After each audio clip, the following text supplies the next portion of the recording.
Hi, my name's Dr. Michael Lowley. I'm a physician with board certification in psychiatry and neurology, and I've been asked to make a short video about managing mental well-being, anxiety and mood symptoms during this unprecedented pandemic.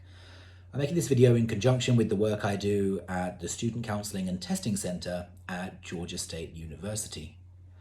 So first things first, it's important to validate that a degree of anxiety, low mood, and downright fearfulness is entirely normal and appropriate during an event such as this, like we've never seen in our lifetimes. Out to our academic supervisors, our employers, our friends, family, and those close to us, and actually seek support if we need it. So whilst the world's changing, one thing that I have to say is not changing is safety.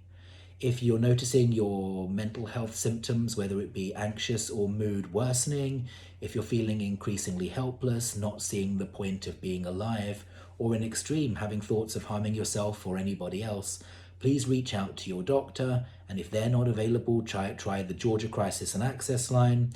And remember, you can always present to any emergency room or call 911, and help for mental health crisis is still always available 24 hours a day. So that's important, one aspect of life that has not changed at all.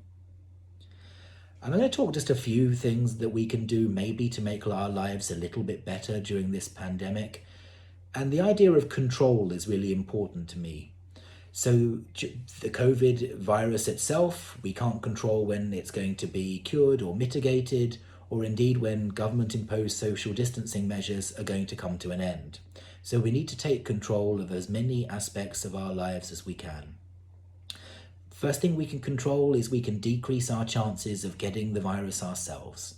And how do we do that? Well, it's very simple. We follow CDC guidance, we practice social distancing, we stay at home, we wear a mask or facial covering when we're out and about doing our exercise or essential trips to get groceries.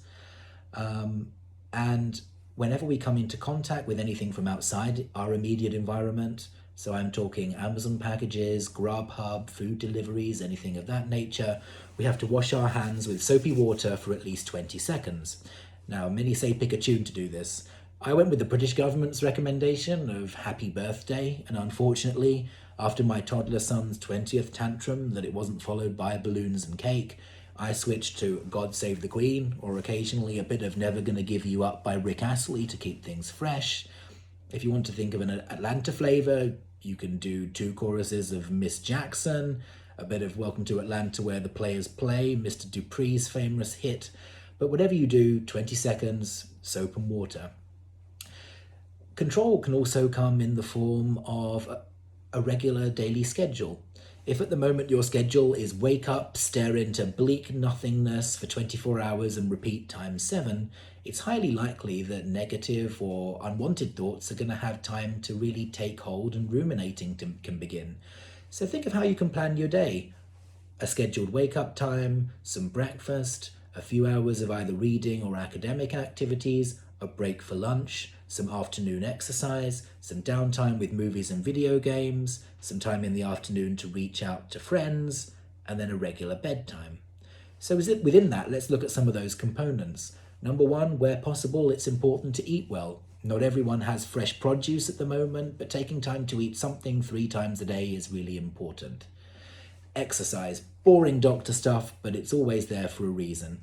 If you can do 30 minutes of something every day that gets your heart rate up, it's good for our immune system, it releases endorphins and enkephalins and other chemicals that our brain really likes, and it makes us feel better and again preserves feelings of normality. Environment is really important. So again, if you're looking around you right now while you're watching this and it's hard to know which one of your 5 senses are most violated by what they're seeing, tidy up, take out the trash, do what you can to make your environment better. Make the bed. It's like that wonderful book that I love by Admiral McRaven. If you make your bed in the morning, it gives you a feeling of intense personal accomplishment in the moment, but also sparks a chain reaction of positivity that follows you throughout the day. Socialization is really important, keeping in touch with people. And this isn't just reaching out to friends and having your Zooms, your Skypes, your Snapchats, your FaceTimes, whatever's going on.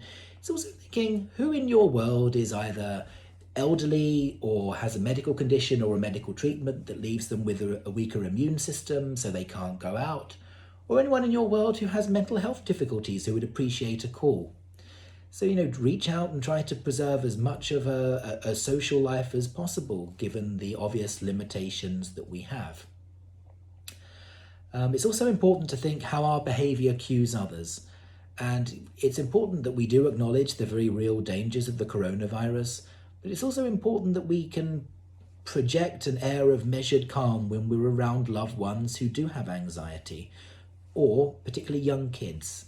So it's important that we look on the internet for reliable and sensible sources about what's going on, and then relay that information in an appropriate and measured way to those who are important to us.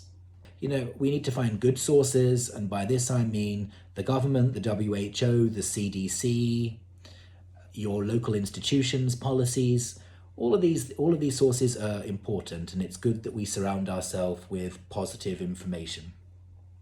Just maybe as a final reflection, because I'm going on, when I think about this time and what it's meant to me so far, I'm not really bummed out that I can't go and get a drive-through quesarito. Maybe ask me in 2 weeks' time and I'll feel differently. At the moment, I'm just grateful to be able to have some time at home and watching my son grow up and not stuck in an office from 8 till 6. And that's honestly, at this stage, how I think I'll reflect back on this time of social distancing. So keep in touch with those who mean a lot to you and those who you care about. And until next time, I'll probably post an update in a couple of weeks' time. The Student Counselling and Testing Centre is maintaining a service via telemedicine, so reach out, set up appointments with your providers, and until next time, take care of yourselves and each other. Be well, GSU.